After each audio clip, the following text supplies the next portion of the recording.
Please help me welcome to the stage, Coreen Zalot.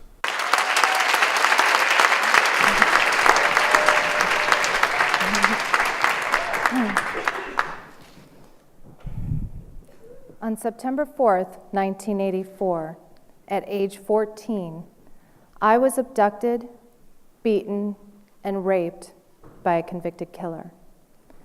I barely managed to escape with my life. Bill was sentenced to 48 years in prison and served 26 before being paroled. On December 30th, 2013, almost 30 years later, I knocked on Bill's door and forgave him. Maybe you're sitting in your seat right now wondering how I could or would possibly forgive such an atrocity. But as you'll hear, what I discovered was that this choice to forgive was not only necessary for my peace of mind, but for my ongoing survival. In 2007, a study was conducted on how the brain heals emotional wounds. In it, they describe forgiveness as a cognitive and emotional process that eradicates chronic hostility, rumination, and their adverse effects. In other words, we can get rid of hostility, resentment, and decrease health risks through forgiveness, which is what I discovered during my 30-year journey. Needless to say, Bill was not the only trauma I sustained. My mother left when I was 1, and I was raised by my father, who was an abusive and violent alcoholic. When I was 8 years old, my older brother and his friends began to abuse me by touching me inappropriately and exposing themselves to me. This continued for 5 long years. I could barely stand to live in my own skin. Sadly, this kind of childhood trauma is more common than we may like to think. Statistics show in the United States, occurrences of child abuse are reported every 10 seconds. The CDC has declared childhood trauma a public health crisis, and it definitely was a crisis for me. With my childhood trauma, statistically, I was 15,000 times more likely to attempt suicide. As a teen, my experiences led me to numerous destructive behaviors such as cutting, abusing alcohol, instigating fights and truancy. I was becoming the very monster I was fighting against. I was consumed with shame, resignation, and rage, and I felt powerless. I was going to die a statistic if I didn't change the trajectory of my life. So I moved. I moved from Wisconsin to Sedona, Arizona. This move across the country allowed me to separate myself from the painful reminders of my past.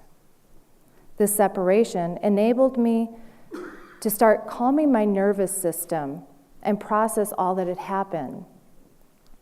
As I was beginning to heal, I started to think about my brother, and what emerged was empathy. What I came to realize was that he too was subject to the same traumatic environment that I had grown up in, with the same abusive and neglectful parents, and he was just responding to the environment to survive and act it out, just like I did. He was as terrified as I was. We were just 2 kids in it together. I began to experience compassion and affinity toward my brother.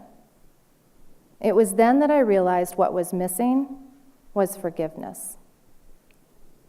So I took a trip back home to Wisconsin to visit my family. And for the first time ever, I talked to my brother and told him that I forgave him and that I loved him. He began to cry and apologized. But what was so profound about all of this was that I was truly liberated from a lifetime of shame and resentment and isolation through forgiveness. I was able to create a connection with my brother that had never previously been possible. It allowed me to love him I felt empowered, and I got myself back. And it was in this moment that I discovered the power of forgiveness. So I started to wonder, since forgiveness is so powerful, why is it so hard? Well, for one, we're hurt, and we don't want to face our pain, and we need time to grieve and process it. Oftentimes, we end up getting stuck there because we get comfortable with avoidance. But what if we choose to face it instead? As Anna East Nin says, it takes courage to push ourselves beyond our personal limits and into places we've never been before, to test your limits, to break through barriers. Additionally, we often feel that by forgiving the offender, we are condoning their actions or invalidating our own experience of it. We hold on to our convictions like life rafts, keeping us afloat in the abyss. And we refuse to let go until we are vindicated. After all, we are right. We were hurt. We were victimized. For me, I uncovered the internal conversation in my head about it. And what I realized was that I believed if I let go of it, if I forgave them, it was like I was saying they were right. And if they were right, then I must be wrong. And if I'm wrong, then it's true. I must be bad, broken, and unlovable. I had collapsed being right and vindicated with being made whole.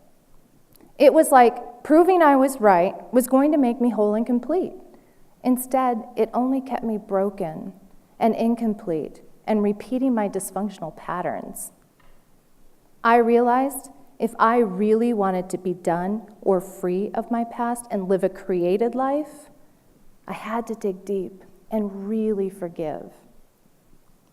Not because I had to or to look good, but because it was going to set me free.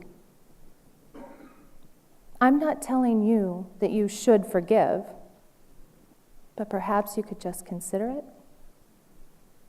Not only could you get your personal power and freedom from forgiveness, but numerous studies also show there are health benefits.